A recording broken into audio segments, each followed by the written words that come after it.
ఆంధ్రప్రదేశ్ కూటమి ప్రభుత్వం ఏర్పడి 100 రోజులు పూర్తయిన సందర్భంగా 100 రోజుల పరిపాలనలో సాధించిన విజయాలను ప్రజలకు వివరించడానికి పల్నాడు జిల్లా సత్తెనపల్లి నియోజకవర్గం సత్తెనపల్లి రూరల్ మండలం ధూళిపాల గ్రామంలో ఇది మంచి ప్రభుత్వ కార్యక్రమంలో పాల్గొన్న సత్తెనపల్లి నియోజకవర్గ శాసనసభ్యులు శ్రీ కన్నా లక్ష్మీనారాయణ మరి జనసేన నాయకులు బొర్రా అప్పారావు సిసి డ్రైన్స్ శంకుస్థాపన చేసిన శాసనసభ్యులు కన్నా సంక్షేమంలోను మరియు సంక్షేమం అందించిన కూటమి ప్రభుత్వం ప్రతి నెల 1వ తేదీన పెన్షన్లను మరియు జీతాలు ఇచ్చిన ఘనత ప్రభుత్వానికి ప్రతి ఇంటికి మేలు చేకూర్చడమే మా ప్రభుత్వ లక్ష్యం.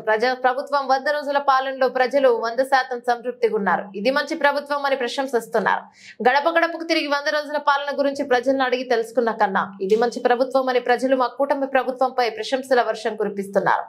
ఇక మేమంతా పాలకులం కాదు ప్రజల సేవకులం అని ప్రకటించారు. 100 రోజుల పాలనలో అభివృద్ధి సంక్షేమం చూసి మాది మంచి ప్రభుత్వం అని ప్రజలే అంటున్నారన్నారు. Okay sir.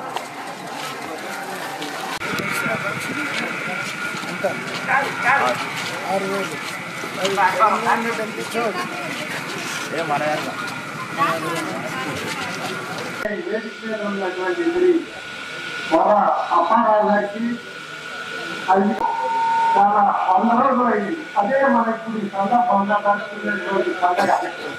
అయితే గత ప్రభుత్వం చేసినటువంటి దుర్మార్గ పనులు పనులు ఎన్నున్నప్పటికీ కూడా ప్రజల అవసరాలు తీర్చేదానికి నిరంతరం రోజుకు 18 గంటలు పనిచేస్తున్నటువంటి మన ముఖ్యమంత్రి చంద్రబాబు నాయుడు గారిని మీరందరూ కూడా ఎప్పుడు ఆశీర్వదించాలని సందర్భంగా తెలియజేస్తూ సెలవు తీసుకుంటున్నాం.